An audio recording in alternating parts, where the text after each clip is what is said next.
zwei wollten essen. Wir zwei wollten Ham. Ich übersetze mit den Ausländern. Und da kommen Fleisch und summten uns immer Und immer mit Gesicht. Wir stellten uns dumm das war schwer. und loten nicht hin. Ja, da saß die Obama in der Fleischschüssel drin. Wir jagten sie fort. Ja, mich ja. Prise. Oh, ja. Ich kann Jahre, wa? Ich habe mehrere Systeme. Ich treffe immer. Freundschaft. Wie ich geboren wurde, hat meine Mutter mich im Krankenhaus im Klösterchen in die Wiege gelegt. Als Säugling. Und da kam der Vater von mir und wollte mich sehen. Da guckte er in die Liege rein und sagt, das ist ein Witz.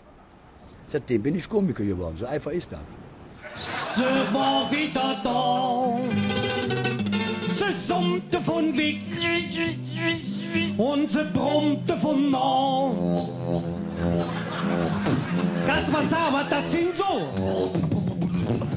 Das ist die Biene Maya mit einer Fehlzündung. Da war eine Karnevalsbiene. Wieso das dann? Man ist erstaunt, wie bekannt der Name ist. Also man wird immer drauf angesprochen halt, ne?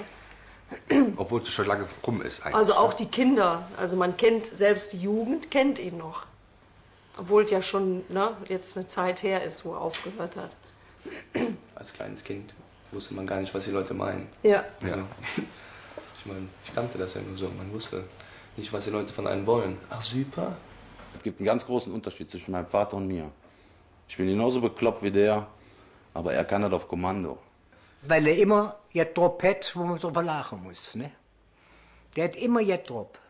Wenn man zusammen am Angeln war, dann tät er zwischendurch überlegen, was bring ich auf der Bühne. Dann tät er sich so schon jetzt zusammenreimen, dann tät aus so einem Witz einen schönen Spruch machen. Ne?